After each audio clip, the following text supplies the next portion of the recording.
December 18, 1944.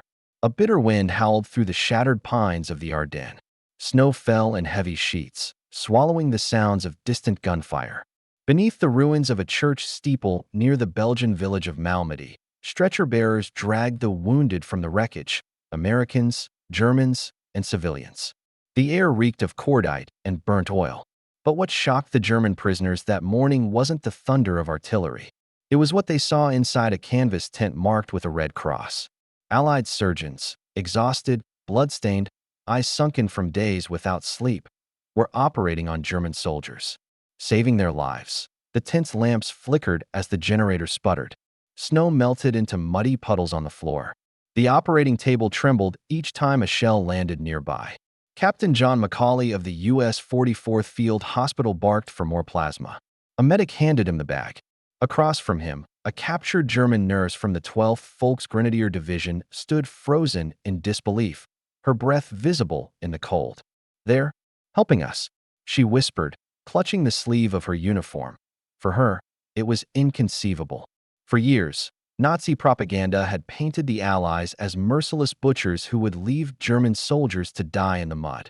Yet here, in a freezing Belgian field, American doctors worked on a wounded SS officer with the same precision they gave their own. It wasn't an accident. It was policy, and more than that, it was a doctrine born of faith in humanity amidst destruction. The Geneva Convention of 1929 demanded equal treatment of the wounded, regardless of uniform. But few truly believed such ideals could survive the inferno of the Second World War. By 1944, with Europe burning from the Channel to the Carpathians, the Allied Medical Corps had done more than believe. They had industrialized compassion. Their field hospitals became miracles of logistics and engineering: collapsible surgery tents, portable sterilizers, blood plasma units, and a new innovation that made everything possible: the Mobile Army Surgical Hospital, or M.A.S.H. months before Malmedy. In the hedgerows of Normandy, Allied medics had faced impossible odds. Casualties poured in faster than any system could handle. Traditional evacuation lines broke down. Doctors had to adapt. They began moving the hospitals forward, closer to the fight. By the time the Ardennes offensive erupted, the Allies could perform surgery within hours of injury. To the Germans, who still relied on slow rear-area hospitals, it was unthinkable. The first M.A.S.H. prototypes were designed in 1943 by Colonel Michael DeBakey and Colonel Churchill, visionary surgeons who believed survival depended not only on skill, but also on speed. They took lessons from automotive assembly lines and applied them to battlefield medicine: modular, mobile, and efficient. Equipment was packed in crates labeled for instant deployment: anesthesia units, autoclaves, folding operating tables, and generators. The German prisoners who stumbled into those tents expected interrogation, not mercy. What they found instead was an orchestra of precision. Nurses counted sponges aloud, medics spiked plasma bottles, and surgeons commanded in clipped, urgent tones. Outside, stretcher jeeps rolled in under fire, red crosses faintly visible beneath layers of grime. To an observer, it seemed chaos.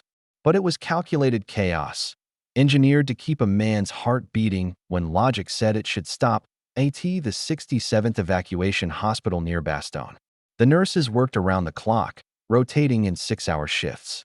The temperature inside often fell below freezing. Instruments were warmed over stovepipes to keep them from sticking to skin. One nurse later wrote, "We couldn't feel our fingers, but we could still tie a suture." German medics who were captured were sometimes assigned to assist, under supervision. One recalled seeing his own comrades brought in. "They cut into him so fast. I thought they were finishing him off. Then I saw the heart beating stronger." For men raised on the idea that mercy was weakness, it was a revelation. WWII Winter 1944. Allied medical doctrine had evolved into a network of overlapping life-saving tiers: frontline aid stations, battalion clearing posts, mobile surgical hospitals, and rear evacuation units connected by a chain of trucks, jeeps, and even light aircraft. The introduction of the C-47 air ambulance, equipped with oxygen bottles and shock mounts, allowed evacuation from combat zones once thought unreachable. A man wounded in the Ardennes could be in England within a day. The German nurses who saw it firsthand. This was madness. Why waste precious supplies on the enemy? But for the Allies, medicine was not charity. It was strategy. Every soldier saved could fight again. Every captured man treated humanely was a psychological weapon, living proof of Allied moral and technological superiority. In the psychological war of ideology, compassion became propaganda. Leaflets dropped behind German lines described Allied medical care for prisoners. Some even showed photographs of smiling, recovering Germans in clean hospital beds. Many Wehrmacht soldiers would later surrender, citing those very images as proof that capture no longer meant death. Still, inside the tents, the work was anything but peaceful. Surgeons worked until they collapsed. Nurses fainted mid-procedure, were revived with coffee, and returned to the table. Supplies ran out. Field plasma froze solid in the cold. Sometimes the same scalpel was used on 5 men.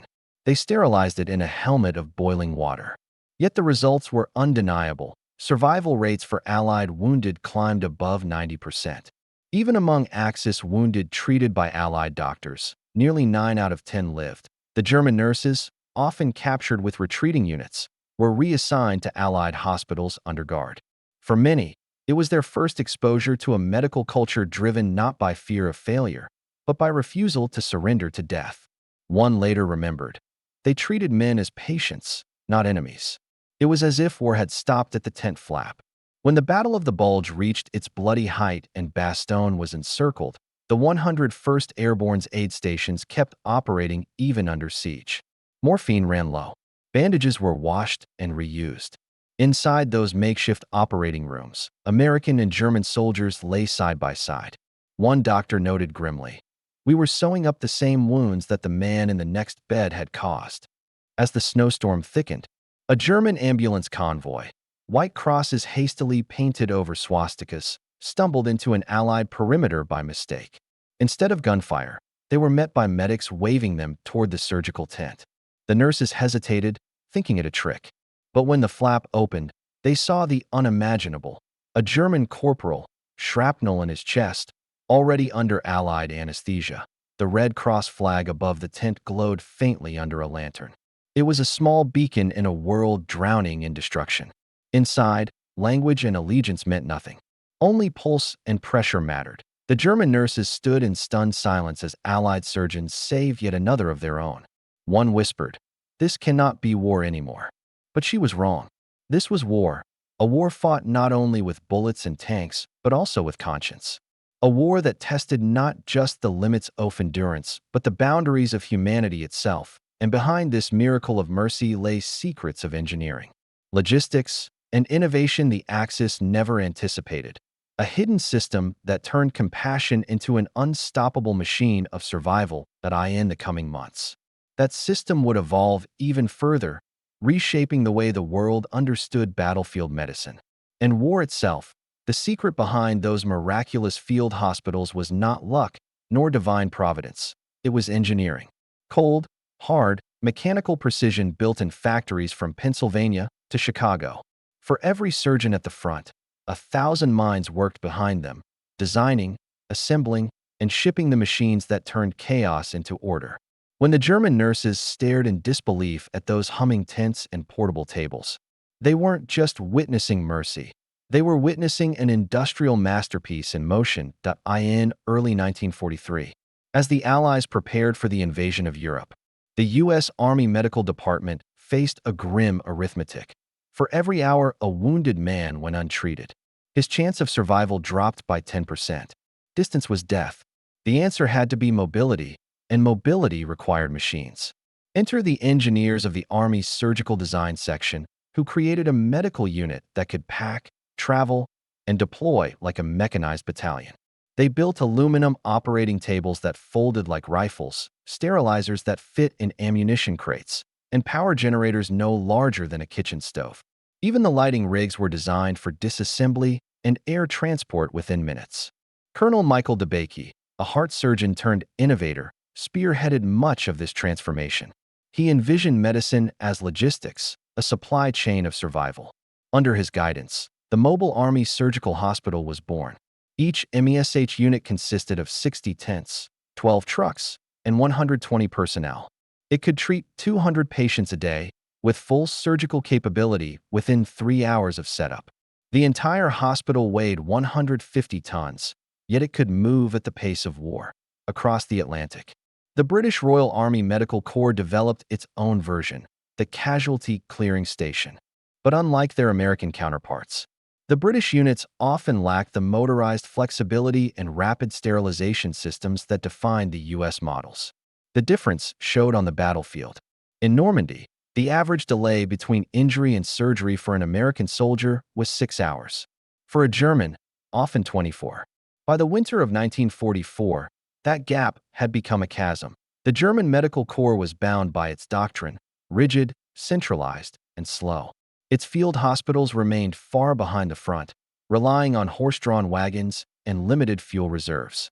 Even as their doctors worked with courage and skill, their hands were tied by a system that had failed to evolve. Meanwhile, Allied engineers had weaponized time itself. Every component of the M.A.S.H was the product of American industry's astonishing adaptability. General Electric manufactured compact X-ray units that could run on portable generators. Westinghouse built sterilization chambers capable of processing instruments in less than 10 minutes. DuPont refined the chemical formula for field anesthesia. From small-town factories to major assembly plants, the Medical Corps drew on the same mass production miracle that was churning out tanks and planes. Detroit's assembly lines now built ambulances. Pittsburgh's steel mills rolled surgical-grade metal. Even the blood that saved lives was the result of engineering foresight. In 1940, a team led by Dr. Charles Drew developed a method to separate plasma from whole blood, allowing it to be stored and transported without refrigeration. By D-Day, Allied forces had shipped more than 14 million units of plasma to the front. Soldiers joked that the lifeblood of victory came in glass bottles stamped, "Made in America." Inside those tents, the technology was astonishing for its time. Operating lamps burned with tungsten brilliance, powered by 2.5 kilowatt generators. Ether vaporizers hissed softly beside the tables, while suction pumps kept the lungs of the dying from drowning in their own blood.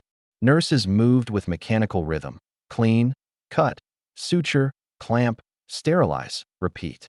It was not just medicine. It was machinery guided by human hands. And the results became legendary in one battle above all: the Siege of Bastogne.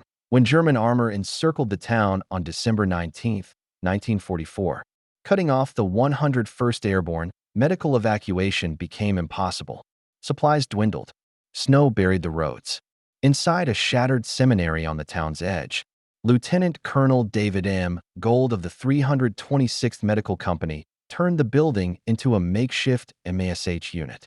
With no heat, no running water, and no electricity, his team worked by candlelight, melting snow for sterilization and improvising splints from rifle stocks and parachute cord over 7 days. They treated nearly 700 wounded, Americans, Germans, and civilians alike. They performed over 200 surgeries with fewer than 2 gallons of plasma and only a handful of morphine syrettes. When the last supplies ran out, they used whiskey to dull the pain and stripped parachutes for bandages. Doctors collapsed where they stood, their uniforms frozen stiff with blood. Yet when the siege ended, 90% of their patients were still alive. The German prisoners who entered those makeshift wards could hardly comprehend it. They saw nurses who hadn't slept in 2 days operating on enemy soldiers while shells shattered the walls. One wounded lieutenant later recalled, "They treated my wounds as if I were one of their own. I could not understand such a thing." And in that incomprehension lay the heart of the psychological victory. The Germans had built their war machine on the idea of superiority, of a chosen people destined to dominate. But in the frozen ruins of Bastogne, they saw a different kind of superiority, a moral one, born from compassion, discipline, and technology harnessed for life, not death. Still, the system's genius wasn't only moral. It was logistical. Behind every field hospital stretched an invisible highway of supply. Fuel convoys kept the generators running. Refrigeration trucks carried plasma and antibiotics. Maintenance crews repaired broken autoclaves in the snow. Signal corpsmen strung radio lines between surgical tents to coordinate with transport pilots above. War had forced medicine to think like an army, and the result was an organism of astonishing resilience. The contrast with the German system grew starker as the months passed. By late 1944, the Wehrmacht's medical units were crippled by fuel shortages and constant retreat. Doctors operated without anesthesia, relying on sheer will. Their supply lines shattered, their equipment obsolete, their wounded piling up in barns and cellars. Even when they captured Allied facilities, they were stunned by what they found: sterilized instruments, clean bedding, and electric light. The gulf was not just technological. It was civilizational. Perhaps no moment captured that gulf more vividly than the encounter near the village of Meyerode. There, a German medic stumbled upon a destroyed American ambulance. Inside, he found not weapons, but crates of plasma and bandages labeled for German prisoners. He later confessed to his commanding officer that he had burned his party badge that night. He could no longer reconcile what he had been told with what he had seen. For the Allies, each saved life became its own weapon, a living testimony to a different kind of strength. By 1945, the M.A.S.H units had become symbols of Allied dominance not only in firepower, but also in the mastery of humanity itself. They were the antithesis of the totalitarian ideal: mobile, flexible, life-affirming, and grounded in the belief that mercy, too, could win wars. The German nurses who had once trembled in confusion now assisted in those wards with practiced calm. They sterilized instruments, handed scalpels, and administered morphine. And slowly, they began to understand. The Allies' strength wasn't just in steel or numbers, it was in the will to save, even when destruction would have been easier to be spring. As the snows melted and the Ardennes turned to mud, the wounded were still coming, waves of shattered men from both sides.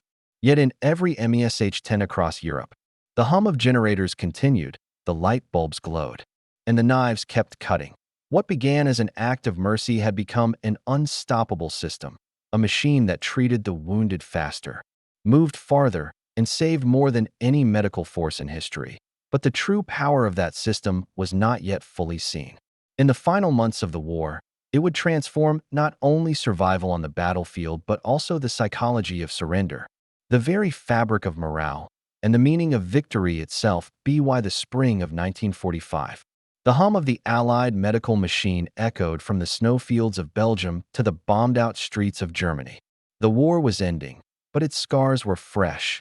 Rows of white tents still flapped in the wind, the smell of antiseptic mingling with the stench of gunpowder. Yet something fundamental had changed. For the first time in modern warfare, compassion had become a weapon of strategy. The system that began as emergency adaptation, field tents, and plasma bottles, had evolved into a doctrine that reshaped how armies understood humanity itself. When German forces began to crumble along the Rhine, thousands of prisoners poured into Allied lines.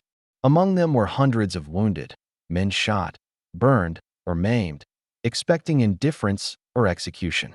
Instead, they found treatment, warmth, and food. Field surgeons didn't hesitate. They set bones, stitched wounds, and administered plasma, just as they would for their own men.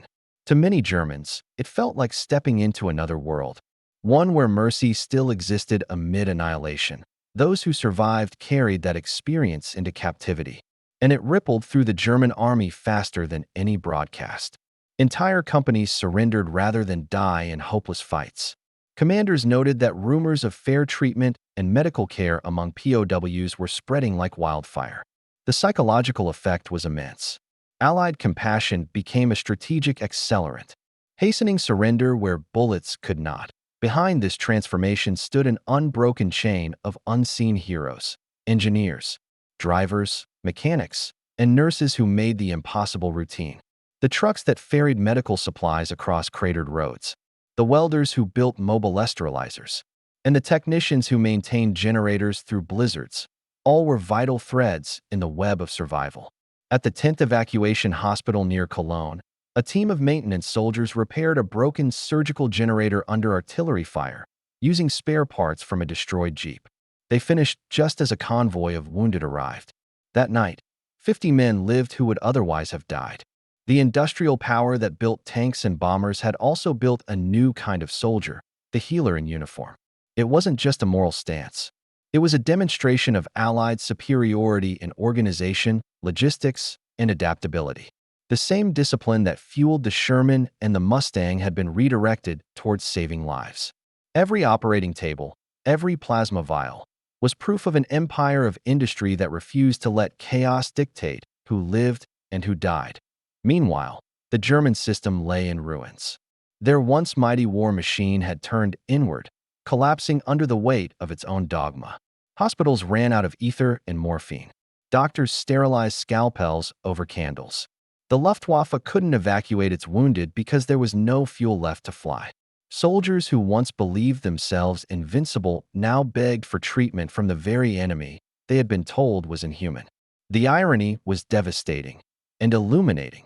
After the war, during the Allied occupation, hundreds of captured German nurses and medics were integrated into medical teams caring for displaced civilians.